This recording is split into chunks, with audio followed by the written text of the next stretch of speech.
So, nung mga bata tayo, sinasabi nila, mas mahaba yung oras natin, di ba, sa school.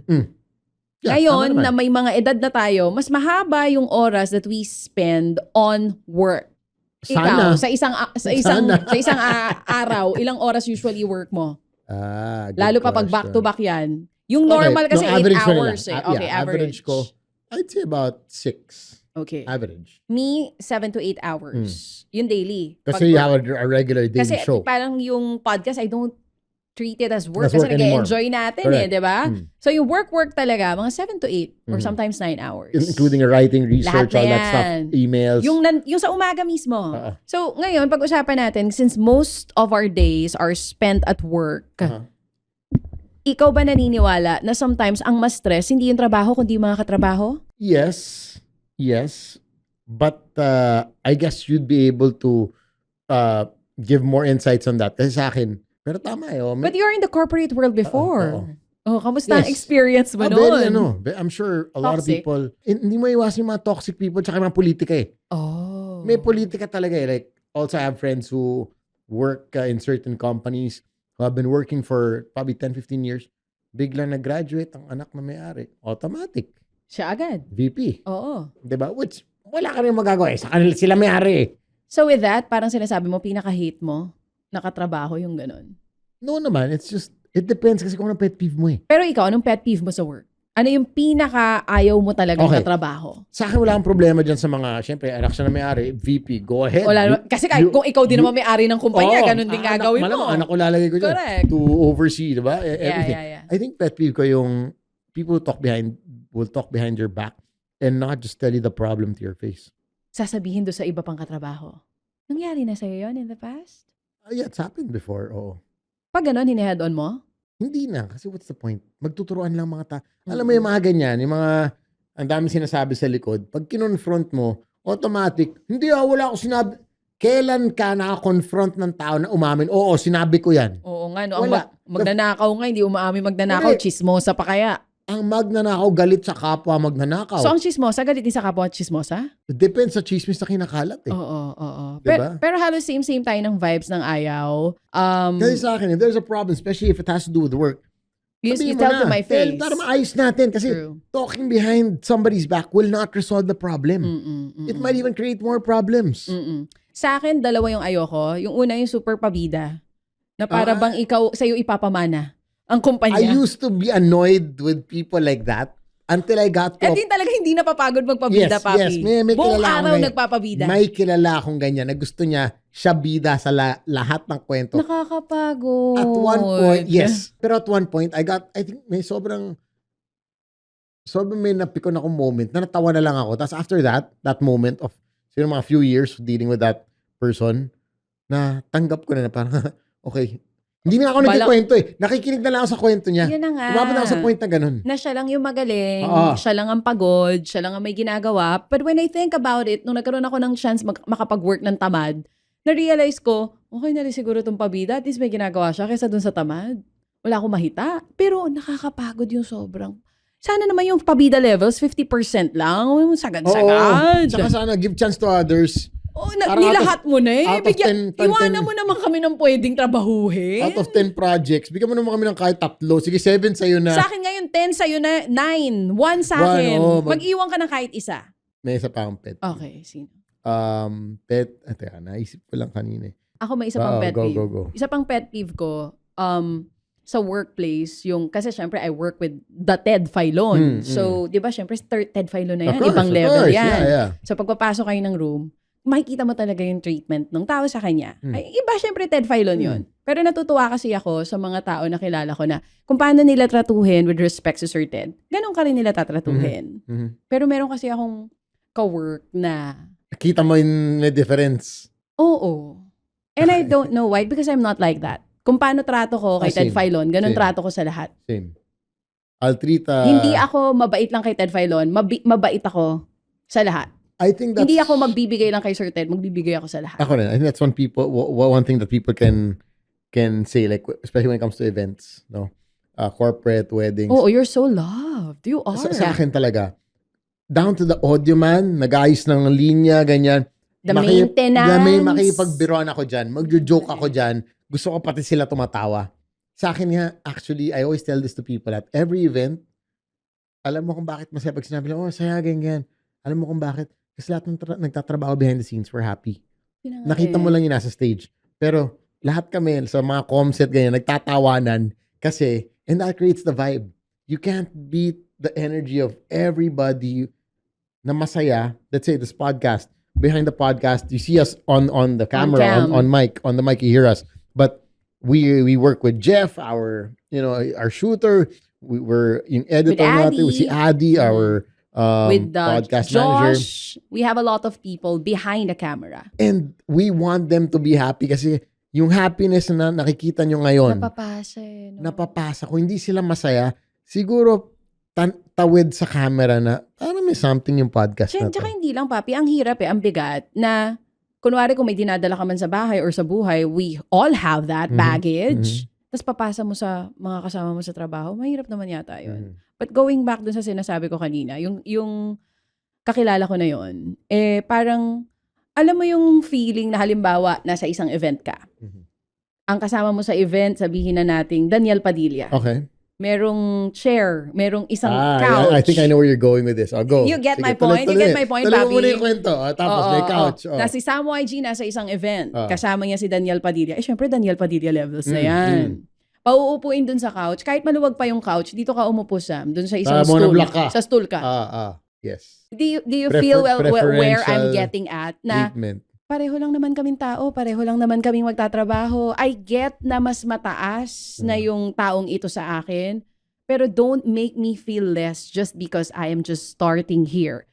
Do you get my point? Yeah, alam mo, one rule ko, kung ano kakainin ko, kakainin din ng driver ko. Dapat, ng tsaka mga kasama assistant natin ko. sa bahay, lahat sila, ganun. Hindi rin pwedeng, okay, let's say may lechon manok, kunyari lang. Wala lang akong maisip na iba. Hindi ba? Sarap Yun na talaga. luto pa. Hindi, naisip ko kasi baliwag lechon manok eh. Yan sarap. Anyway, kung yun ang kakainin ko, yun din dapat yung meal nila. Okay. At ano yun, lalagay ko sa contract ko yun. It tells a lot about the person. Kasi for me, yun yung nag-drive sa akin. Yung assistant ko, siya yung nag-ayos ng lahat. They also have to be happy. I really do not Pag understand. stress sila, aabot sa akin yung stress. True. Pag ako na stress, akit sa stage ng stress. And not just that, hindi ko nga kasi mag-gets yung point na dapat ba may say na yung tao bago nyo tratuhin ng tama? Dapat ba kumbaga nakakaangat-angat na sa buhay bago ka tratuhin with respect? Okay. There was a time pa I remember, meron akong parang pagkasama ko sa Sir Ted, always mamamansin. Pag di ko nakasama, parang di niya ako kilala. Hindi ka nakalala. Yeah, there are people like that. I know exactly what you mean. Hindi man sumama yung loob ko. Kukwento ko yun sa asawa ko na, alam mo, love, ganito, si ganito. Pag nandiyan sa Sir Ted, sobrang bait. Pag wala na, parang, hi, cha! ganyan. Pag sa hallway. Pag di ko nakasama sa Sir Ted. Ayan, babalik na naman tayo doon sa episode last time. Ba tayo nabuhay sa mundo na dapat may say ka muna bago ka tratuhin ng tama? I'm also not gonna talk too negatively about that. Okay. Because admittedly, whether in business, whether in whichever, in the corporate world, in entertainment, I think lahat tayo may, in the Philippines especially, the idol factor is such a big thing in this country. Okay. Hindi mo napapansin. Super. Okay, you go to... Super. Kaya nga mga government officials natin yan dahil sa idol na yan. I was in New York mga 2 years ago. Okay. Literally, Adam Sandler was there. Okay. And he was just eating a cupcake. Normal day. Adam Sandler. Oo. Hindi pinagkakaguluhan? Or dahil sanay na yung mga tao na sa bagay, New pag Yorker. here in the Philippines. I was walking down the street, Chris Rock. Pero baka kasi nasa high-end area ka. Pero O napaisip. hindi, it doesn't matter kasi Yeah. sa Pilipinas. Iba tayo mag-idol dito. Okay, I'm gonna talk about, let's say, a politician Okay. who is supposed to be serving, he or she is supposed to be serving the country. Oo. Public servant. Oo, kaya nga public servant. But no, when they step into an event, wang-wang muna, tabi lahat. Pinag-usapan natin to before with, diba, JB. Sila yung nakawang-wang. Sila yung, hindi, kailan dyan si Congressman ganyan. Kailangan. Na para bang talagang, kung sino yung darating. Teka lang, diba? May special treatment. Yes. It's it's because of the idol culture. I don't know if it's because we were colonized so much by the US and Spain na ang taas ng tingin natin sa, like you have to reach a certain level. And that's why people want to get rich, want to get powerful. It's to get that status na nire-respeto ka. Kasi alam nila, with money, with power, comes that status na ire-respeto ka. Which is it real respect? Maybe not. Maybe it's shallow respect just because of your position. Yung nga tinatawag nilang, yung courtesy laugh. Paano yun? Tatawa. Pag nag-joke yung let's say, Kung sino man na may idol. Oo, politiko. Oh my God, Kahit di grabe. nakakatawa. Kahit di nakakatawa. Oo. Mag-joke yung let's say a waiter, mag-joke. Ba't ka nag-joke? Diba? Are you supposed to I mean, do not get me wrong, guys. Okay, ayoko ng special treatment. Pero, wag lang bastos. Nagigets mo ako? Yes, na parang, I was gonna get to that also. Ayoko ng special, alam yan ng mga nakatrabaho ko. Okay. Hindi ko gusto ng special treatment. Sama niyo ako sa maraming tao na kwarto, okay lang ako. Kahit wala akong sariling room, okay lang din ako. Yes. Ang problema ko is, don't Pag-rude. make me feel less of a Inferior person just because I'm with this figure na sobrang taas na. Yeah. Kung ano yung level of respect na binibigay mo sa taong yon, dapat ganun yun sa lahat. Non-negotiable dapat yun, papi. When it comes to respect, I have to agree with you. But I also understand why certain people get certain treatments. Kasi syempre, they probably worked hard for it. Of course, and get- they deserve it. Yes, They to get to deserve that it. level, They say the deserve it. president. True. Or let's say, Huh? the president, kunyari, not of the Philippines, Okay, president, okay. let's say, of a country, diba? Probably you got the votes, okay, you're there. So you deserve special, you have probably some special treatment. Okay. Pumunta dito sa BTS, malamang, superstar sila. They're very good at, Paalala mo na naman sa akin yung mga concert na ganyan. they're good at their craft and they deserve that special treatment because they've, They work hard they for worked it. hard to get there. It's not the special treatment. It's But it's the the disrespect respect. Yes, is the problem. And you'll feel it pag disrespectful yung tao sa'yo. Right? Totoo yan. I think that's something we have to be very careful about. But tama lahat naman tayo may pet peeves. Lahat tayo may katrabaho na either No, kaya natutuwa ako sa ibang bansa, di ba, hindi nga nila tinatawag na ma'am or sir yung mga boss nila. First name basis sila. Na hindi ko magets pa before, kinukwento sa akin ng kapatid ko kasi doon na siya sa London, nag-work ngayon. Sabi ko, ba't di mo tinatawag na sir yung? Dito lang sa Pilipinas yun, sis. Sabi niyang ganun. Sa ibang bansa, same level kami lahat. Yeah. We're all working. Kahit president yan, kahit sino pa yan, first name basis, Sam ka sa akin, hindi ka Sir Sam. Ganun daw sila. I actually was talking to a friend who works in Nike head office sa States. And ganun talaga. Walang preference, walang sir, ma'am, ganyan. We're all on the same team. 'Di ba? I'm probably the senior but because I'm here longer, but we're all on the same Yung team. fairness yung equality sa workplace. Dito medyo iba sa atin aminin man natin. Okay, ito pa isa. Meron ako mga list na nakita dito ng mga tao na most probably I would like to na malamang ito yung ayaw natin na katrabaho pero gusto ko marinig yung comment mo. Una, anong masasay mo dun sa mga credit grabber? Ikaw gumawa, pero akin yung recognition na yan. The truth will come out at one point. Tama. Have your performative ka, go. Gusto mo ikaw mag-post na, we achieved this, ganyan-ganyan, pero wala kang ginawa, go. Sa'yo pero na yan. At the end of the day, I think those who matter will know who really did the work. Paano naman yung mga kunwari may problema, pero hindi ikaw may kasalanan, pero ikaw ang sisisihin? Ito yung mga blame shifters. Interesting. Di ba? May mga ganon din.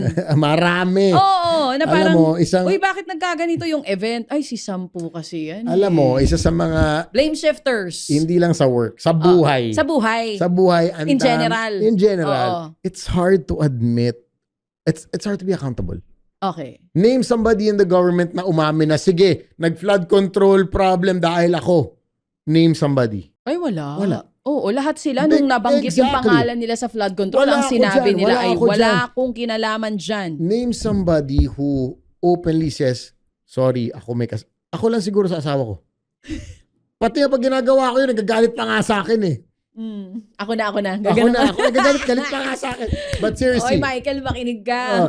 But seriously, accountability, I know it's easy to say, but it's hard to do. Oo, Because yeah. you don't want to be the person at fault. You don't want to be the person, the bearer of bad news. You don't want to be the person na, ay hindi, ako may kasalanan, kaya medyo nasira yung yung Oo. production. Mahirap aminin yon, especially in workplace. It's- Lalo it's pa your- if it's your it has to if it's bread and butter, right? Yep. And your Oo. ego, you have to know how to really swallow your ego to be able to say na, ako ang may kasalanan. Pero hindi mahirap gawin yun, especially if kasalanan mo. Wow, kala mo naman sa relasyon lang siya mahirap gawin. Yun nga, Lalo pag mabait yung asawa mo. Sa relasyon, Eh, inaamin ko, mahirap siya. mahirap Bait siya masyado ng gawin. asawa ko eh. Mahirap siya gawin. Pero siguro sa work kung kasalanan ko, aminin ko, ay, yes po, sorry po. Yun nga, it Ganon. takes a certain leveling of ego Mm. para masabing, okay, fault oh, ko. yeah, Kasi yeah. alam mong, nag-cause ka ng konting situation because of pagkakamali mo. Oh, eto pa isa, energy vampires. Okay. Ito yung mga, di ba minsan sa work natin, pagpasok natin doon, kung ano yung energy nung katrabaho natin, nakukuha talaga, course, nasasagap of talaga course, of natin course. yan, papi, right? Very true. So, ito yung mga kada lapit sa'yo, laging puro problema ang hanash. Wala nang positive ever kayong napagkwentuhan. Every time magkikwentuhan kayo, Yeah, yeah. nega. There are people like Nakakaubos that. yun, Pero ah. I'll listen, pero if it's it's already affecting my And energy, if it's tiring, I really stay away. oh, same tayo. Oo. Oo. May mga... Pag may time ako, makikinig ako. may- Pero pag araw-araw right. naman, wag naman. Because I also want to be a friend. I don't want to be a Yeah, snob yeah. na hindi. Ayaw na pakinggan. Yun nga, you have to protect your mental health, your peace peace. at the end of the day. Yeah. So, you know, you have to create those boundaries. Mm. Hindi pwedeng all the time negative. Sige, pasok. Lika dito. Kwento mo sa Ma-absorb akin. mo yan ano eh. naman nangyari sa'yo bukas? Ano naman nangyari sa'yo? Correct. No. Learn to have boundaries. Learn to say no. Learn to protect your peace. Because if that is gone, dalawa na kayong ganun. Oo. Same na kayo na energy soccer. Yep. 'Di ba? Hindi na lang isa. Mhm. Paano naman yung mga walang boundaries? Yung off hours na, pero di pa rin tumitigil ng halimbawa katatawag, ka-chat and all. Uy, sa akin, I have come to accept talaga na siguro sa trabaho namin, hindi pwede. Oo, kasi 24/7, kailangan tutok! 24 oras! Oo, sa akin medyo tanggap ko na to. Sa ibang industry siguro, I'm trying to think if it's a Philippine thing or a worldwide thing. it's a Filipino thing. Diba? Yung parang, Kasi sa kung 10 p.m. ko maalala tong i-text sa'yo, text sa'yo 10. Ako kasi minsan, admittedly, meron akong Same ganyan. tayo. Meron akong ganyan. Pero, pinapangunahan ko. Nalalagay na ako ng... Kasi ka ng sorry. Oo. Ako nga, di na ako nagsusorry kay Sam ngayon. Minsan 4 a.m. nagchat ako sa Ah. kanya. Ako, naglalagay talaga akong sorry, feel free to reply tomorrow. Gumagano na ako, baka lang makalimutan. Lalagay ko talaga, baka lang makalimutan ko. Kasi I respect also na anong oras na ng gabi, I know. 10, 11. I know. Diba? Kaya I think, minsan nagagano na ako sa'yo. Sorry sa lahat ng taong naabala ko. Ako po itong walang boundaries. Kasi nga nasa industriya po ako ng news. So nasanay ako. Sometimes sa chat ko po siya ng 6 a.m. Tama, oo. Ito, Sometimes pagkagising ko. bed, Kaya kanina, 4 a.m. una ko chinek kung I know. magtatrabaho tayo, hindi. So, ako yata ito. So, Sorry po. I think, Sorry na po. but I think Pero it's nakaka-bad the way trip you, to eh. I get it. But especially, ito mahirap. Oh. What if nasa news industry ka? I remember Yun a nga friend eh. of Oh. mine in the news confided to me. Oh. Sinasabi niya sa akin yung isang Gen Z niya na staff. On a weekend, nasa news Cannot be kami. disturbed. Nag-reply daw sa kanya. Sir Sam, pwede, wag ngayon kasi weekend po ngayon. Respeto po. Oh, wow. Nawindang daw siya. Nireplyan niya. Oh. Excuse me po, sa news po tayo nagtatrabaho. Which So, I think it depends on where industry Industry, you're working oo, in. Eh. Tama naman, Oo. tama naman. Pero again, kahit naman nasa news, di ba may shift din kasi. May shift din kasi talaga tayo. So, Weekends off kayo, di ba? yeah, pero kasi talagang papi, wala naman talagang day Bugbugan off. kayo, News, bugbugan bugbugan kami kayo, ng balita. So, Correct. sa industriya nyo, halimbawa, Sa sa events, I think it's... paano? Pag weekend, madalas yun ang work Baliktad. nyo. Kaya So, even ano? marrying Esa, slowly natanggap niya na, I'm working on Sundays. Yeah. On Sundays, I am working. Sa'yo Can't oo. expect. Hindi kanya yun. Hindi, Oo. so, Monday, Tuesday, dyan, you Yun ang day can off. expect me Oo. to be off. But on a Sunday, Saturday, Friday, I'll probably be working. With, How do we deal with, I with don't- people na ganito? Yung medyo walang boundary sa work. I mean, Sige, like, yung time, is that the proper way of saying yung it? time kasi, I think that can be addressed in the way you message eh. Yun nga, kung magpapasintabi ka naman na, sorry, I know it's Yeah, late, yeah, ganyan. yeah. I think it's the way you say it. Yeah, that's how you say it. Boundaries in other ways, Ano ba ang when it crosses to your Or personal sometimes life? when you're on a vacation. Wag tayong pwede ba yun? Kunwari nasa bakasyon ka, papi? Pero in the Philippines rin kasi, parang, Norm to? let's say, may message mo. Ang sad, no? Ako pa nga minsan nagsasabi dun sa mga staff namin na, bakasyon ka, huwag ka magparamdam sa amin. Sabihan ko silang ganun. Apat no? Pero, di ba, I mean, for sure, you guys admitted yung iba sa inyo na during vacation, may mga nasasagot pa kayong text, chat, or emails, right? So, bakit wala tayong boundary sa work sa Pilipinas? I think it has to be fixed. No? Yan, Yun naman, ma-fix. napaisip ka, di ba? For sure, during vacation, No, ako sumasagot kasi ka. ganun dati. Then, I eventually got an assistant already. Oo, so siya na. So, siya na. Pero di And ka na niya kinukulit. I-elevate Oo, during vacation, hindi na. i-elevate lang niya sa akin if it's an urgent matter. Oo, okay. Kasi medyo decision maker naman siya. Yeah, So, yeah. proud naman ako sa kanya kasi Oo. she can decide already whether Yeah. go, no go, okay, we'll take on this project, whether it's not, we're not gonna take this project. Alam na niya, medyo she's at that level. Okay. So, pag nag-message siya sa akin, sometimes, when I go on vacation, yung messages lang niya binabasa ko. So, nagbabasa ka pa rin ng work messages Oo. during vacation? Pero morning lang. Let's say when I wake up, habang nagkakape, para tapos na. Oo. May routine akong ganun na para Oo. gusto ko, wala na ako isipin the rest of the day. Same tayo. Tinatapos ko na. Dapat naalis natin yun. Oo. Pero Dapat I know pag it's- bakasyon bakasyon, talaga oo. eh. Pero minsan nasa sistema eh. Also, ang may fear siguro ako na, I'm not sure if you can relate to this or other lectionatics can relate to this na, yung fear na pagkabalik mo, tambak. I know. So parang, teka lang, Sasagutin ko isa-isa. bawasan natin ng konti. Kasi baka pagka-uwi, shit, hindi ko kayanin. Tama. So, Ayoko everyday, ng bawas tama. konti. Alam ko naman may tambak yan pagka-uwi. Same na Oo, same. diba? Pero bawasan natin ng konti yung tambak. Ayaw natin ng tambak na labada. Oo, na parang 2 weeks ka So, maghahabol. Iisa-isahin mo siya Pagka while you're on today, vacation. Small things, okay, go. Diba? Pero pag mga major, yeah, maybe that's another thing also. Oh, ito pa, yung bossy pero hindi naman boss. Yung daming utos. Never had an experience like that. Iisip ko, wala rin ako. So Wala I rin can't naman ako. comment. Bossy But pero I- hindi boss. But I can imagine how annoying that is. 'Di ba? Yung ang daming tawag, ang daming utos, I ang think the daming only person na maisip kong ganun si Esa, pero boss talaga siya. So, Oo. boss ko talaga siya. So, ayun. oo. Wow. Wala talaga. Talaga. Pag-step pa siya nagsabi. Yung allergic sa feedback na katrabaho. Yung every time kunwari sasabihin mo, Ego. yung laging akala personal, yung Yun mga nga, atake. that's a very Pinoy thing. In other countries, Really? yeah, nagmumurahan sila. Fuck you. Paano? Sige, F you, you're an idiot. How can you make that mistake? Inside the work. Yes. Okay lang yun. Yes. And they'll have drinks Wait after. lang. Okay lang magmurahan sa workplace sa Yes. ibang bansa? Yes. And they'll have a beer after. But that is nice. At least nasasabi mo kung ano yung problema mo. Pero And work gets done. siguro dito sa Pilipinas, murahan levels. Hindi dito.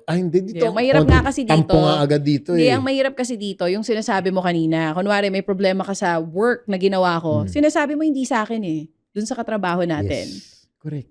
Which is So, so wala wrong. tayong confidence na harapin. Hindi tayo confident harapin. Alam, Yung ka-work natin or na, if you know what, harapin mo, Sam? correct. Sam kasi.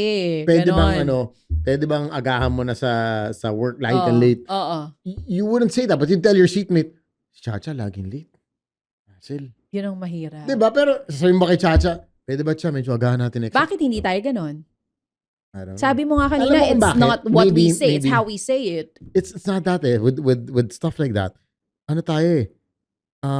Masyado People tayo. pleaser. People pleaser. Ayaw magtampo sa'yo yung yung Ayaw office mate ayaw mo. na natin ng issue. Ayaw mo ng conflict. Yes, ayaw natin ng Diba? issue. Alam natin tampo. Wala nga English translation yung tampo eh. Oo. Because it's such a Pinoy thing. Yeah. Eh, hindi ka galit, tampo lang ako. Oh, Pero hindi ako galit. We always let it pass. Let it slide. Masama lang loob ko. Ano tayo? Kaya ang gagawin mo, irarant mo na lang sa iba. Oo. Sometimes to Or you your don't- wife, to your partner, to your husband. Or instead of saying it directly, gagawa mo pa na ngayon ng something, ng kwento, para yung pagka-deliver mo, God. hindi diretso.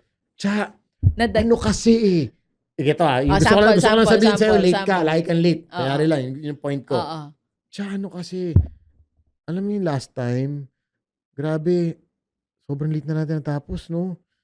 Na-late tuloy ako sa family gathering namin. Hindi mo na lang sabihin na, sorry na-late ka kasi the last time. So, nag-domino effect sa akin. Pwede ba next time agahan mo? Oo. Instead of saying that, ang haba na ng kwento, Chalo. Nilitanyahan mo muna. Oo. Inikot-ikot mo muna Ano siya. last time? Grabe, late na natin natapos, no? Hindi ko sinabi na late ka, kaya tayo na late Pero nag-start. alam mo, kung if it's affecting the work, kailangan sabihin mo yun. There has to be also, Hindi pwedeng, tinatago yung mga ganong bagay. agree. Right? I have to agree with you. Most of us, I think 9 out of 10, hindi sasabihin. Para wala nang issue. para Let wala it pass, issue. let it slide. Lalo if maliit na bagay lang. Kasi sa ibang bansa, hindi siguro eh. 'Di ba sa kanila, even the smallest things, i-head on sasabihin talaga nila. Very correct. Pinoy culture nga siguro. Hindi tayo sanay na Head on. I-confront. To confront. Hindi tayo confrontational Oo. people. Para sa atin, pag confrontational. confrontational lang tayo sa relasyon. Char. Oo. Pag confrontational, laging grabe ka naman, sobra ka naman. Oo. Diba? It's such a, yung nagko-confront, laging masamang tao. Pansin mo, laging siya yung kontrabida. Yun na nga, alam mo, can we tackle that a bit? Laging ganun. Why? Sinasabi mo lang naman kung ano yung totoo. Diba? Pero ikaw lagi masamang tao. It's you're just being honest. Why ang here hirap in the mag-confront. Philippines, kapag honest ka, kapag transparent ka, kapag sinabi mo lang naman yung totoo, ba't ikaw yung mali? Tapos ang mabait, ang pinupuri, yung mga hindi nagsasalita. Yung mga tahimik. Correct. Why? Saan galing yun? I don't know saan natin nakuha yan. But it's not healthy. It's And not it healthy. should not be It should not be the case. it should not be the Alam mo, case. kaya yun nga, ang daming hindi na-resolve na issue kasi hindi mo man lang masabi. Kasi you're so afraid baka sumama loob nito. Kailangan ko sabihin na nice way. Hindi pa rin tayo sanay no na dito sa Pilipinas na nagsasalita yung tao. Just say Or may what you mean. sinasabi, Hindi opinionated. tayo to mean Hindi what tayo- you say. Say what you mean. Hindi pa rin sanay na opinionated. Especially for women ha, sa lalaki mas sanay pa na nagbibigay kayo ng opinion. Sa amin, minsan, 'di ba? Sa amin pag kami yung nagbigay ng opinion, parang iba agad. Sa sa Philippines, parang it's even hard to say no until now. Laging try ko. Punta ka, simple thing like that. Pupunta ka mamaya, pwede ka pumunta. Try ko ha. Okay. Alam mo naman sa loob-loob mo hindi ka makakapunta. Oo. Alam mo naman busy ka o may gagawin ka. Pero hindi, try ko because hearing the word no, grabe ka naman, sama mo naman, no agad. Sorry na, ngayon marunong na ako mag-no. Diba? Char! Even saying no is so hard for us. Oo. Or Have you noticed that? parang sa work din, yung kahit di mo na kaya, tapos itatambak sa'yo yung trabaho. Sige Go lang, ka pa rin. go. Sige lang. Tapos one day Okay yung ano mo nito, Sam? Okay ka ba nito? Okay pa ba sa'yo iba to? Diba? Okay pa ba isama natin to kahit wala sa contract, no? Okay lang ba? Like, extend ng... Dahil ayaw mong, di ba, maisipin ding hindi maganda, kahit hindi okay deep inside, okay na lang din. There was one instance in my in the radio station before na yun nga may bagong pumasok na Gen Z. So, ito yung work scope ganyan. Tapos alam mo naman yung mga radio stations, for those who haven't been, it's a bit mom and pop, di ba? Yeah. Hindi naman to super corporate setup. ganyan. Then. May pagka mom and pop Yeah. siya. So, yung bagong hire na yan, biglang every 2 weeks, may bago siyang binibigyan ng bagong trabaho, bagong role. Sa 3rd week, parang pina-edit sa kanya yung isang Hindi nakasama sa job description. sa JD niya. Talaga sinabi sa boss namin, sorry, that's not part of my job description. I'm not gonna do that. Galing ng mga Gen Z, di ba? I think we talked about it in the Na-shock past. naman yung Oo. Kasi yung boss ko that time, humingi ng advice sa akin. Anong gagawin ko? Grabe naman to, ganyan. Sabi ko, but you have to admit, may point siya. Ay ko alam ko na shock ka sa sinabi niya. Pero ang galing. But you have to admit, he does have a point. Kasi ang mangyayari, ang style natin, as long as you're not saying anything, sige, tambakan pa kita ng more work. Wala naman sinasabi na hindi mo na kaya. Once again, going back to boundaries, we talked about that earlier. We never learn how to say no. And that's why it gets to a point na, sige. Kahit hindi naman Hindi okay. ka na pala okay. Yeah. Sige lang. Oo. Are you okay with this? Yeah. Sa loob-loob mo, hindi ka na pala okay with it. Oo. Kaya nga nakakahanga yung tapang nila eh. Saan niyo po hinuhugot yung tapang yung Gen Z? Penging boundary. Oo. Ito last na. Oh, Babalik tayo dun sa performative. okay. Yung nagtatrabaho lang pag may nanonood. Very performative. Diba? Magmamagaling pagka may nanonood. Ano mas hindi mo kaya i-tolerate? Yung pabida or Hindi yung parang same lines. same lines yung pabida tsaka performative, right? oo. Pero ano yung mas hindi mo kaya i-tolerate? Performative, at least, kumbaga ito yung nagpapanggap na may ginagawa, right? Yung performative. Kunwari masipag. Yes. Kunwari masipag kahit hindi naman talaga. Oo. So ano mas di mo kaya i-tolerate? Yung performative sa work or yung pabida sa work? Hindi sila magkapareho Same lines lang. Kasi yung Hindi na pareho. pabida, magaling siya talaga Kailangan siya sa'yo Bida, credit, oo, ako may yung ginagawa to. Yung Ah. performative, nagpapanggap lang na may ginagawa.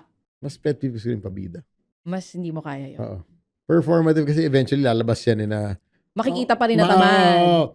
Kasi work has to be done. At the end of the day, Yeah. gusto mo magpaka-performative, sige, makakalusot ka for a few hours, a few days. Pero, pag nakikita na ng mga tao na, bakit hindi pa tapos to? Ba't di pa na-achieve to? Kasi, puro ka performative dyan. Oo. Di ba? Pero yung pabida, tao dito, parang, I always believe na, you really have to, don't forget your team. Don't forget the people you work with. Because without them, hindi rin talaga, I don't think anybody can really survive on their own. Mm. All of us need that team that would help us get to the top. Mhm. I always Mhm. believe that. Oo, but at the end of the day, kung isa man dito yung mga katrabaho nyo o na-checklist lahat, Nasa pool. oo, ang hirap, Pag nasa isang workplace ka, tas lahat yun Ay, na-checklist. oo. Oo. Pero Pero alam mo, kailangan ayusin dyan, number one is boundary. siguro sa akin, babalik ako doon sa sinabi sa akin before nung kapatid ko, nung nagrarant ako sa kanya about workmates. Ang sabi niya, hindi yan PBB. You're not there para makipag-friends. Nandyan ka to earn money and to work. So, deadmahin mo yung mga tao sa paligid. Pero ang daling sabihin, Yes, but and if no, it's but once again, affecting your mental health, going back to the Philippines, yeah. alam naman natin, our family, our work, Correct. lahat yan intertwined. I know. And as Easier much- said than done. And as much as it's, work lang to, I'm only here to make money. No Oo. That is why mas maraming nagtatagal sa mga companies na maganda yung workplace Yes. kesa maganda yung payslip, Correct. Kasi it'll catch up with you right? at one Oo. point. So, sino doon yung mga katrabaho nyo? Lagyan nyo na rin po yung names nila. No? Uy, wag naman. Sa comments yan. Joke Oo, lang. oo. At sino ka doon? Yes. Ako kasi umamin ako naman. kanina. Ako Oo, yung ako rin. medyo walang boundary Ako rin. Sorry na po. Sorry na. Learn Sino to say kayo no. doon? Learn boundaries. I think that's the number one thing we have to learn as a culture. Yeah. Learning to say no. Learning to say draw no the line. and learning to confront Yes. our workmates. Yun talaga. And I think that's number one for me kasi hindi ako confrontational. Also, if you're done being confronted, we also have to learn to take it as constructively. No? Kung hindi naman tinitira yung pagkatao mo. 'Di ba? Alam ko, Ako, mahirap yun para sa iba, lalo na I yung know, mga narcissist. You know why? Because Oo. me and S always have this conversation that we take our work so personally, Yeah. which is perfectly fine because that's your blood, sweat, and tears that you put into it. And that's why it's very personal to you. Yeah. So if somebody bashes what you do, sabihin niya, Chacha, parang hindi ka naman magaling na broadcast. Siyempre, for you, parang, kahit di ko kilat, gago ka ba? Teka lang, ha? Oo. Lalo pa if you're putting so much Yes. effort, right? And that's why we take our work, whatever your industry you're in, whatever you do in life, kung ano man ginagawa mo, pag may sinabing masama tungkol sa trabaho mo, ang sakit pakinggan. Mhm. Because it's your blood, sweat, and tears you put into that. Now, if may kumuusap sa'yo, Okay. and it's constructive, Okay. it doesn't, it's some... How will you know if it's constructive? If it's to make the work better. Okay. Diba? O, Chap, pwede ba next time, do a bit more research. Medyo mas lalimaw pa yung research. Yeah, yeah. Okay, I'm sure you might take it as, bakit hindi ba ako nag-research? Pwede kasi ganun yung Minsan reaction ganun mo eh. agad. Could Minsan be your ganun reaction, agad. parang, ano sasama, hindi ako nag-research? Hindi. Pwede bang laliman mo pa, maybe do a bit more deep diving into the certain topic. We, as the receiver of this information, before we get all defensive, Bago maging emotional. defensive, mag-guide ka sa tao yun, take a step back, Yeah. diba? We have to learn to accept constructive criticism Mhm. because we all want to be better. Pero siguro una muna, alamin mo, alin ng constructive criticism sa gusto ko lang talagang Yes. Yun nga. saktan. Yun nga. Oo, So you have to analyze oo, it. Yeah. Diba? Kasi But if it's about work, true initially kasi anything will be masakit eh. Oo, true. Hindi mahirap i-draw yung line, blurred yung line na parang constructive ba to o personal. Mm-mm. Pero alam mo, you'll know to yourself if yung binibigay sa'yo constructive criticism, especially kung alam mong may kulang pa at meron ka pang ibibigay Idadagdag. na pwede pa mapaganda yung trabaho. So, wag tayo masyado magpadala sa emotions natin. Yes. Agree. At the end of the day, yun nga, it's still a job Yeah. and we all want to do it well. And if you have friends at work at wala masyadong toxic, then swerte kayo. Oo. Swerte yan. Diba? Yeah, oo. Thank you for listening to this episode. Like, share, subscribe. We're on Spotify. We're on By the YouTube. way, Yes. bago mo sabihin yan, YouTube, Oh. meron tayong gagawin Ano na very YouTube? soon. Oh, meron tayong Oo, gagawin. Very, very soon para sa lahat ng mga Parang single. ito, hindi mo sinasabi sa akin. O, diba? Oo, ito Ngayon to. ko lang nalalaman. Ngayon lang nalaman ni Papi to. Oh. Meron tayong gagawin Okay. sa lahat ng mga single na nakikinig at nanonood sa atin. Single to, ha? Specifically, Single. oh. Oh, kung meron kayong mga friend na single, May age group ba to? gusto mo ibenta yung friend mo, ikaw mismo single ka, gusto mong ibenta ang sarili mo. Okay. Magkakaroon tayo ng episode, live recording ng Lecheng Pag-ibig to, kung Mhm. saan ang title ay Love Life Mo, Sagot Ko. Dahil sagot Love it. namin ni Sam ang love life mo. I love it. So I to love all it. the single people out there, kung willing kayo maghanap ng jowa on the air with us, Okay. pwede kayo mag-send ng I-guess natin to. I-guess natin live. sila dito. Ang ganda. 1-minute video. Okay. Videoan mo yung sarili mo, pakilala ka sa amin, tagasan ka, ano ginagawa mo sa buhay. Bakit ka naghahanap ng jowa? Anong hinahanap mo sa jowa? Send that video to Lecheng Pag-ibig to Facebook page. Kailangan Or sila o yung friend nila ang mag-send. pwedeng sila na mismo or pwedeng yung friend nila. Okay. Oo. Kung may Or friend kung may din ka- friend kayo kakilala. Oo. Yung, At let's say, willing yung friend nyo. kasi Ito baka naman. nakakaya na, di ba, like, kuya, single ka, Yeah. nakakaya naman ikaw Correct, bata correct. mo bangko mo, di So, ba? kunwari ikaw. May friend kang single Yan. na gusto mong dapat may Ibenta. jowa, may jowa na to, Kailangan ibenta na ibenta. to. Yun na lang. Kung may Ibenta nyo yung mga ibenta friend nyo. nyo. Correct. Love life nyo, sagot ko. Yan. So, lahat na may mga friends na San si Sen? single. San si Sen? Lecheng Pag-ibig to Facebook page. Mhm. At very soon, we'll do a live recording with them. Abangan nyo yan. Right here on Lecheng Pag-ibig. Thank you so much for joining us. My name is Sam YG. And this is Chacha. Be safe and be good. Bye-bye.